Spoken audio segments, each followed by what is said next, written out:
She was the pride of her company, the White Star Line. She was the biggest ship in the world.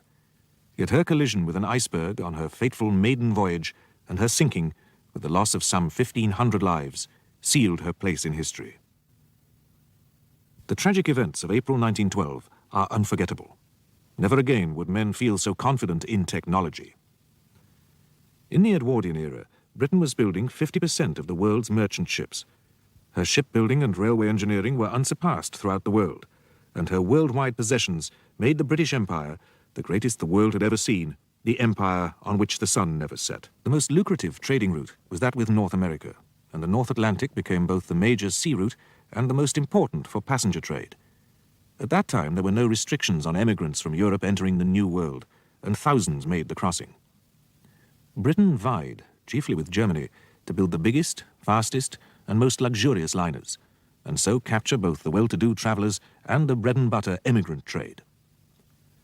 By 1906, Germany had both the largest liner, the Kaiserin August Victoria, at 24,581 tons, and the fastest, the Kaiser Wilhelm II, with a speed of 23.6 knots. Britain outshone them both in 1907 with the Cunard liners Lusitania and Mauretania, both at 32,000 tons and speeds of over 26 knots. They were built with subsidies from the Admiralty, who wanted to regain British prestige and prevent Cunard from being taken over by an American combine, the International Mercantile Marine Company, the IMM. The subsidy also meant the two liners could be adapted in time of war as armed merchant cruisers. Already under American financial control was the Oceanic Steam Navigation Company, more popularly known as the White Star Line. This company had opted out of the race to build the fastest liners and chose comfort and safety as their priorities. The American backing enabled the company to embark on an ambitious plan to produce a trio of liners to provide a weekly Atlantic service. They would be the largest, most luxurious and safest ships in the world, 50% larger than the Cunard giants.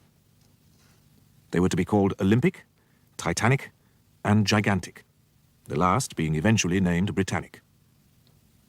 On July the 1st, 1907, the order for the first two ships was placed with Harland and Wolff of Belfast. They were given the shipyard numbers 400 and 401. 6 mobile frames each carried 10 radial cranes, with lifts and ramps to transport men and materials to the various levels of construction. A large floating crane was purchased from Germany, and the construction of a new dry dock commenced. The number of employees at the shipyard doubled to 11,300 during the building and fitting out of the two immense liners. The designer of the ships was Thomas Andrews. He was the nephew of Lord Pirrie, chairman of Harland and Wolff, and was a well-connected member of Irish society. He worked with his deputy, Edward Wilding, using a drawing office full of draftsmen and a huge model of the proposed class of ship. The keel of the Olympic was laid on January the 1st, 1909, and that of the Titanic on March the 16th. The construction of the two massive hulls progressed apace, the Olympic a few months ahead of the Titanic, to ease pressure on the shipyard production shops. On October the 20th, 1910, the Olympic was launched. She was painted grey to allow press photographers better views of the liner, and the launch took just 62 seconds. She was then towed to the new deep water quay for fitting out, leaving the black-painted Titanic still caged in her surrounding gantry.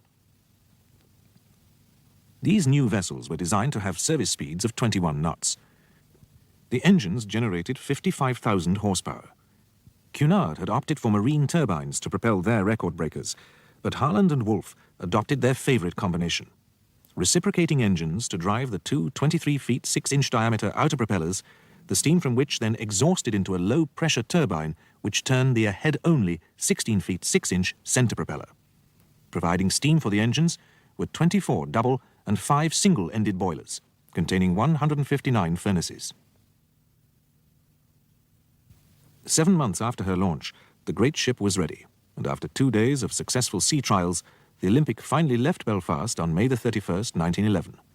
This was a brilliantly timed publicity exercise, as the Titanic herself was finally launched on that same day.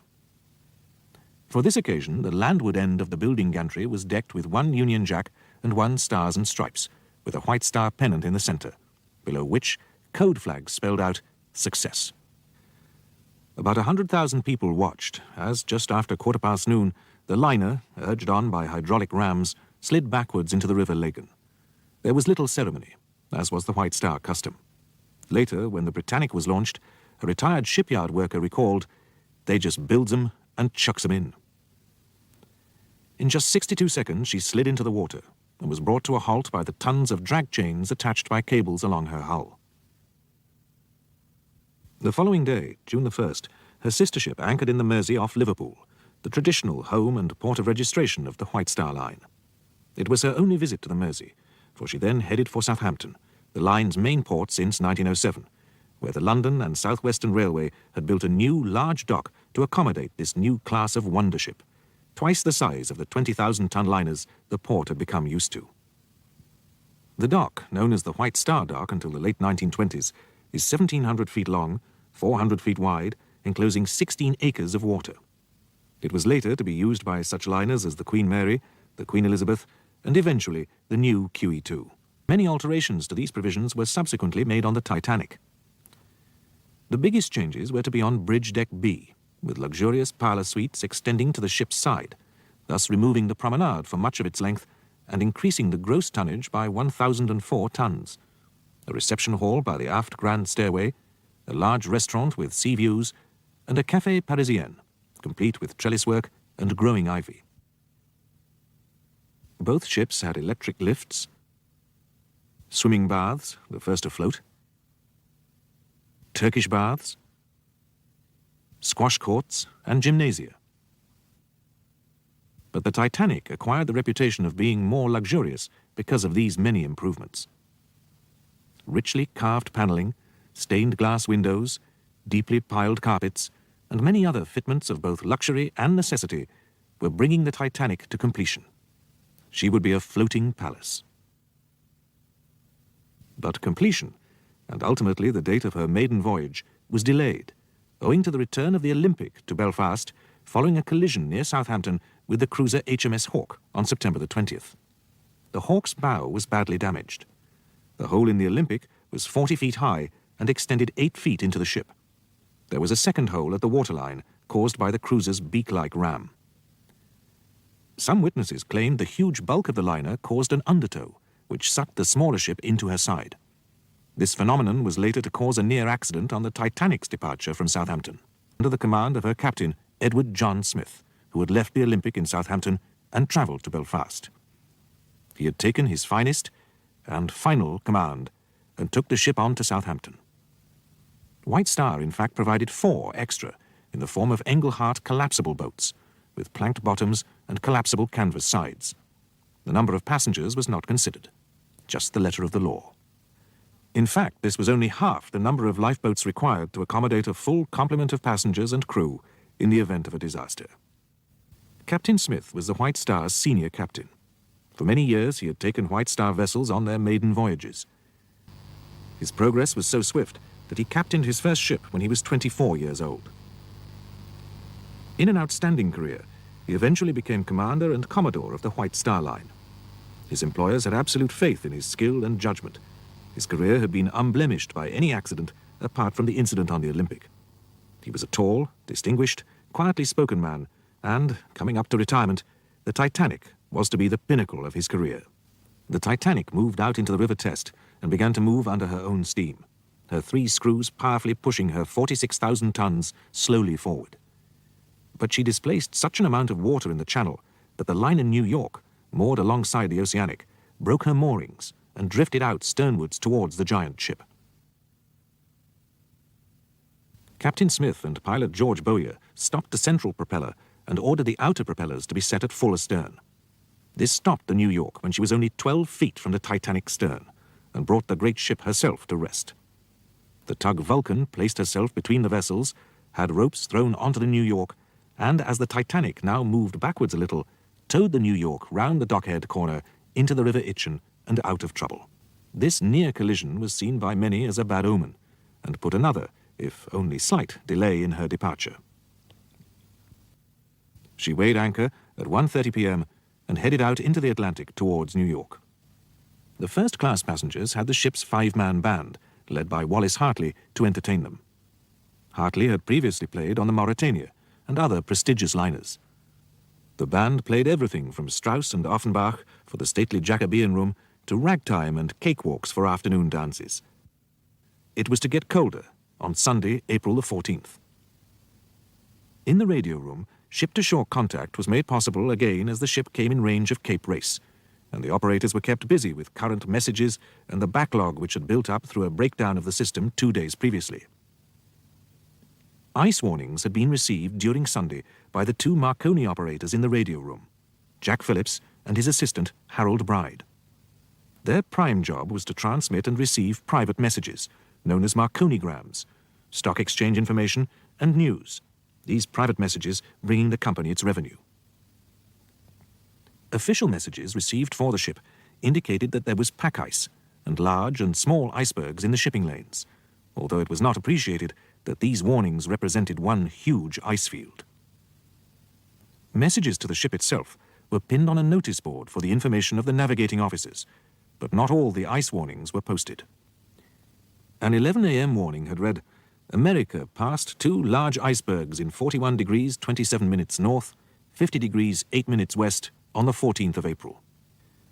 A message received from the Mesaba at 9:40 p.m. stated, "Ice report in latitude 42 degrees to 41 degrees 25 minutes north, longitude 49 degrees to 50 degrees 30 minutes west. Saw much heavy pack ice and great number large icebergs, also field ice. Weather good, clear." Assistant operator Harold Bride was off duty, but chief operator Jack Phillips was snowed under with sending and receiving private messages. He put this later message to one side for subsequent delivery to the bridge. He was not to know that this message warned of ice directly in the path of the Titanic. At 11 p.m., the Leyland liner Californian was not far away, stopped and blocked in by ice. During the course of the evening, Phillips rebuked the Marconi operator on the Californian for interrupting his calls to Cape Race. Later, as he came off duty, the Californian's wireless operator switched off his set and turned in for the night. Captain Smith had been to a dinner party held in his honor in the restaurant. He returned to the bridge at 9 p.m. He discussed the weather and ice warnings with Second Officer Charles Herbert Lightoller. After 20 minutes, he went into the chart room, leaving instructions for him to be called if conditions deteriorated. Lightoller went off duty at 10 o'clock, handing over to First Officer Murdoch. Lightoller went to bed just before 11:30 after making his rounds of the ship. Up in the crow's nest, lookouts Frederick Fleet and Reginald Lee were looking ahead in the bitterly cold wind. At 11:40 p.m., Fleet rang the crow's nest bell 3 times and picked up the telephone connecting him with the bridge. "Iceberg, right ahead," he called. He described what he saw. The berg came ever closer. The ship then responded to Murdoch's emergency instructions. Hard a starboard. Full astern.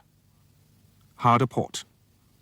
The prow swung slowly across, and the iceberg passed along the starboard side of the ship before disappearing aft. It seemed like a near miss. But the iceberg had bumped along the ship's hull below the waterline, shearing off rivet heads, penetrating parts of the hull, and opening overlapping plate seams. A gash of between 250 and 300 feet long had been made below the waterline along the front part of the starboard hull. The whole impact had taken only 10 seconds. Many people on board didn't even notice the event. Others reported feeling a slight vibration. Some people came up on deck to see why the ship was now stopping. And on the third-class deck, men were seen playing football in the forward well deck, with some of the ice which had fallen from the towering berg as she passed. There was no clue to the imminent disaster. Captain Smith had rushed to the bridge and checked that all the electrically operated emergency watertight doors below had been closed, and ordered a quick inspection of the ship. It was only then that the enormity of the damage to her hull became apparent. The Titanic was divided into 16 watertight compartments and could float with any 2, possibly 3 or 4 of them, completely flooded. But this long glancing blow meant that the 6 forward compartments were flooding. The bulkheads this far from the prow only reached up to the saloon deck, some lower still, and as the ship was weighed down with the seawater flooding in, and began to sink by the head, the water would rise above these compartments to fill the next, and so on. It was inevitable that the Titanic would sink. Thomas Andrews, the ship's designer, confirmed this to Captain Smith. But still, the passengers were unaware of their imminent peril. And so everybody was gambling on this Sunday night. They were making books, I think, the service, and having sweepstakes as to what time she would get in so many minutes past so and so. My father would have nothing to do with it. And so he went to bed quite early, for him anyway. And my mother sat down to sew and read, and she looked up at him. He was reading. He said he got a very interesting book. But quite quickly, he went to sleep, and she got up and took the book from him and set her down again. And she said at 10 minutes to 12, she felt a slight bump. And she said it was just like a train pulling into a station. It just jerked. It was very slight, but she said she knew that it was this dreadful something, and she wakened my father. She wakened me, and my father said no, he wasn't going up on deck again after the night before. But she literally pulled him out of bed and made him go up. And she then said she was going to dress me, and I, being sleepy and very naughty, said I wasn't going to be dressed. Nothing to be dressed for, I'm going back to bed. My father came back very quickly, because he could get up to the boat deck in the lift very quickly from where our cabin was. And he came back and he picked me up and wrapped his blanket tightly around me, as if I were a baby. And my mother said nothing to him, and I used to say to her sometimes, years afterwards, I can't understand why you didn't say to him, what was it? Which she certainly did not say. And she said, I didn't have to say, what was it? I didn't know what it was, but I knew it was this dreadful something that I had to live with for months, and there was nothing more I could say. So he put his very thick coat on her, and put another one on himself, and without any words at all, we went out of the cabin, and into the lift and up onto the boat deck. Now, if we hadn't done that at that time, I very much doubt I'd be talking to you today, because, as you know, there was accommodation for less than 800 people in the lifeboats, and she was carrying 2,200. So it was a question as who was there in time to get into one of the all too few lifeboats. Well, they weren't launched very quickly, because at first no one thought anything was going to happen. But my father went away and spoke to an officer, and he said, they are going to launch lifeboats, but you'll all be back on board for breakfast. Now began the general alert. Runners called through the ship for passengers to put their life jackets on and proceed up onto the decks. Some still thought this was merely a safety practice, even at near midnight. What distinguished this operation in its early stages was the quiet orderliness, with people remaining on the whole quite calm. It was a cold, clear, starlit night as people filled the decks, those in the upper classes arriving before the greater numbers of third-class passengers who were berthed furthest away from the boat deck. The sea was a flat calm, but Captain Smith knew there would only be enough space in the lifeboats for half the people on board. Down in the Marconi room, the captain ordered the operators to stand by, then returned a few minutes later at 12:15 a.m. to tell them to send the international distress call, CQD. The position was estimated as 41 degrees 46 minutes north, 50 degrees 24 minutes west. At 12:25, this was changed to 41 degrees 46 minutes north, 50 degrees 14 minutes west, the revised signal being picked up by the liner Carpathia nearly 60 miles away. She immediately altered course and steamed towards the stricken giant. Just after 12:30, Captain Smith again came to the wireless room and asked what they were sending. CQD, Phillips replied. Harold Bride joked, "Send SOS, it's the new call. It may be your last chance to send it." Shortly after, the first lifeboat was lowered, containing only 19 or 20 people. No lifeboat drill had been given to passengers at any time on the voyage, and many crew were unclear about their lifeboat stations. But then Quartermaster Rowe began firing off distress rockets at 5-minute intervals, and people were now less reluctant to climb into the lifeboats being prepared for lowering. The evacuation of the ship now ceased to be so calm and orderly. There wasn't any panic until the lifeboats left, and then there was panic galore. We were down on the ocean. We could hear them running about on the decks and screaming. You can imagine people came up from their cabin, went onto the deck, no lifeboat, tearing around the other side. That's when the panic was there. There wasn't any panic at the time I got to the lifeboat because there weren't enough people up there. And there were enough people there to just get into the lifeboats. But after that, when the others started coming up from their cabins and there were no boats, gosh, there was panic. We could hear it. Definitely. The ship's band, led by Wallace Hartley, had been playing inside the liner. Now they moved out onto the deck, and almost incongruously, played jaunty ragtime tunes. As each lifeboat reached the water, it moved away from the ship, for fear of the suction should she sink. Some rowed towards the lights of a ship, which could be seen just a few miles away. But this ship was never identified, and never reached.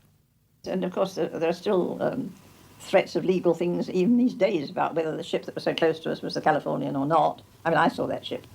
It's terribly close. And the other thing I'm saying is that I didn't see a ship 19 miles away. I saw a ship that was so close, and they said at the time it was less than 9 miles away. Now they're trying to say it was 19. I saw it, you know, it wasn't just lights on the horizon, you could see it was a ship. And I saw our rockets being fired, which that ship must have seen. Well, this inquiry says that they did see it, but they didn't think it was a portent of danger. But I would have thought in the middle of the Atlantic, in the middle of the night, that rockets must mean trouble. The Titanic's bow sank lower and lower in the water, yet all her lights remained ablaze throughout, until very near the end. With great courage, every one of the liner's engineers stayed at his post in the bowels of the ship to keep the pumps, lights, wireless, and other functions operational. Women and children first was the rule for the lifeboats, but some men were allowed in as boats were hurriedly lowered and no ladies could be seen close by. J. Bruce Ismay, managing director of White Star, himself stepped into a partially filled boat. First and second class passengers were led to the boat deck. Third class had to find their own ways as best they could. At 1:30, a group rushed boat 14 as she was about to be lowered, and Fifth Officer Lowe had to fire his revolver along the side of the ship to quell them. At 1:40 a.m., the last rocket was fired. The last of the rigid lifeboats was lowered at 1:55, the boat deck now only 15 feet above sea level instead of her usual 62 feet. 2 of the collapsible boats were successfully launched. A third was launched at 2:05, by which time the forecastle was underwater and promenade deck A was awash. At about this time, Thomas Andrews, who had designed this great ship, was last seen standing in the first-class smoking room. He was standing, arms folded, life jacket off, staring straight ahead at a painting above the mantelpiece. The Approach to Plymouth Harbour by Norman Wilkinson. Captain Smith released the wireless operators from their duties, but Phillips carried on sending distress messages while the power held out. The captain then walked along the deck telling his men, "It's every man for himself." Incredibly, the light still burned. At 2:10 she lurched and sank deeper. The last collapsible lifeboat and some men were washed off the deckhouse, and this lifeboat B landed upside down in the water, with no chance of righting it. Men clambered to at least stand. The band now played a solemn air. Some say autumn, but popular belief says it was nearer My God to Thee. Well, there's no question about the fact that they played, and there's no question about the fact that after we were down on the water and they were playing, they played one version of the hymn, Nearer My God to Thee, of which there are 3. I've had this out so many times. And the one they played was the one that was played in church some months after when I was with my grandmother, and I was so frightened I came out of church, I ran out, I knew the tune so well. But they won't have it, the Americans won't have it. People say, no, it's not it, but it was just ragtime, but it wasn't. It wasn't. Now the stern rose out of the water. 2 4-inch diameter cable stays snapped, and the forward funnel crashed down to starboard, crushing the bridge wing and killing several people in the water. The wash it generated pushed the upturned lifeboat away from the ship. There were varying reports on how Captain Smith met his end. One claimed he committed suicide on the bridge with his revolver. Another that he swam up to a lifeboat with a baby in his arms, put the baby in the boat, then sank beneath the waves. And another that he simply went down with his ship. Perhaps he too had been killed by the collapsing funnel. But others say he swam towards the upturned collapsible lifeboat before turning away and disappearing in the darkness. 1,500 people were still on board as now the bridge submerged. The stern rose higher in the air. Those in the lifeboats heard the terrible crashing sounds as boilers broke loose from their seatings and crashed down through the vessel, along with many tons of coal, baggage, and all the loose furniture and fittings of the great ship. At the same time, her lights went out, flashed once more, and then were finally extinguished. Now at least 100 feet of her stern rose to a near vertical position, which she held for a considerable time, silhouetted against the stars on the calm, clear night.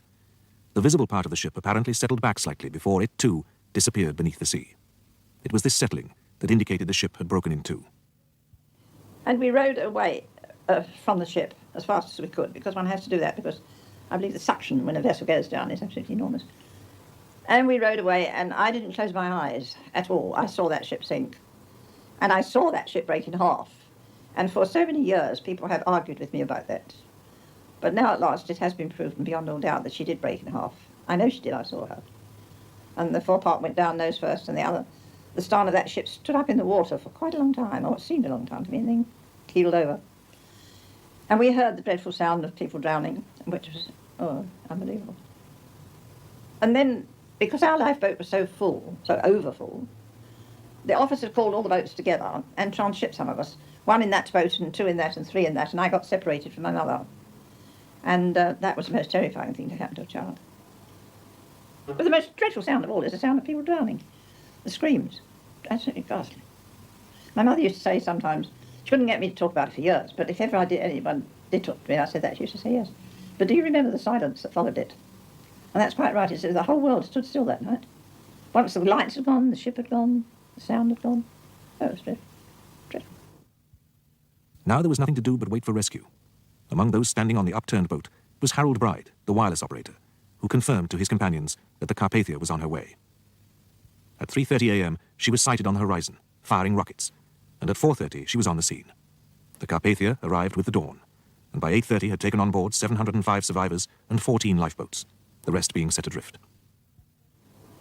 And we were picked up, as you know, in the morning by this little ship, the Carpathia, and the rescue of people from lifeboats in mid-ocean is quite a terrifying thing. These little boats, shall we say, draw up alongside, for want of a better expression, to what looks like an enormous vessel. She was quite a small vessel, the Carpathia, but she looked big from there. And then how do you get on board? You don't have a gangplank like you do when you're ashore. And so they opened a sort of, I don't know whether the word is right, a hatch in the side of the ship where the luggage used to be laid. And they threw down rope ladders, and people like my mother and other grown-ups had to climb up in mid-ocean up a swaying rope ladder, which she said was the most terrifying thing. A sailor behind sort of holding on. And then what can the children do? We couldn't climb up a rope ladder. So they got these big luggage nets, and the mesh is very wide apart. It's quite a big mesh. Children would have slipped through it, small children. Anyway, our legs and feet would have gone through it. So each child was put in a sack. And I remember being petrified when I was put in that sack and it was tied around, and the sack full of these children were put into these huge nets, and quite safely, of course, hauled aboard. But that really was quite terrifying. Then having got on board, of course, I couldn't find my mother. And I didn't find her for hours, but eventually I found her. And I'm quite sure one of the most pathetic things must have been the whole of the next day, how these poor women, such as my mother, roamed about the ship looking to see if they could see the husband they left behind. But no one found anyone. Newspapers, thus denied hard copy, made up their own fanciful accounts of the disaster.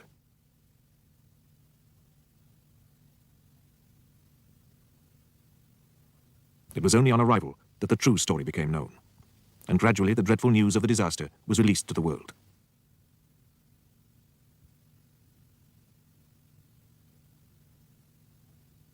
Memorial services were held on both sides of the Atlantic, while the crew were detained under virtual arrest until the official inquiries were carried out, their pay having been stopped from the moment of sinking. Controversy reigned over who was to blame, and whether the nearby ship, the Californian, could indeed have rescued everyone on board if only her wireless operator hadn't closed down his set 20 minutes before the collision with the iceberg. The lookouts certainly saw and counted the rockets, but thought these might have been company signals, used for identification purposes on ships still not fitted with radio, and they also appeared to be too low for a ship reportedly so near. The American inquiry placed blame for the disaster on J. Bruce Ismay, the fact that the Titanic was sailing at virtually full speed, 21 knots, at the time of collision, knowing there were icebergs in the area, and the lack of sufficient lifeboats. The English inquiry also blamed the speed and inadequate provision of lifeboats, but also cited Captain Smith. After this tragedy, ships were to travel on a more southerly Atlantic route, travelled slower, and always had lifeboat provision for all on board. 63% of the Titanic's first-class passengers survived, 42% of second class, and 25% of third class. 23% of the crew were saved, 705 in all, leaving 1,500 to perish in the icy seas of the North Atlantic. Men behaved as men should do. All heroes, every one. And on Captain Smith's reputed last words, be British. In my dear Dr. Ballard's words, he said the whole thing was a tribute to man's arrogance. And I agree with that. That man can be so arrogant as to build something and claim that it is undestroyable, if you like. It's the most arrogant thing to say. True, if the Titanic had struck rocks, or a tempest and storm and sunk, that would be one thing, but this was a ship that needn't have had any loss of lives. I think it's the most dreadful part of it. And as I say, all these years later, this interest is profound, and it's because there was no need for anyone to die. No one should have died. Had she had enough lifeboats with 2.5 hours and a very smooth sea, nobody would have died. And one life is worth more than the whole ship, surely. That is what I saw, that is what I remember. And there are hardly any of us now to share this memory, of course. I'm the only living survivor now that can remember it and get about, so to speak. But I don't think there's anyone that can really tell the whole story of it, except myself.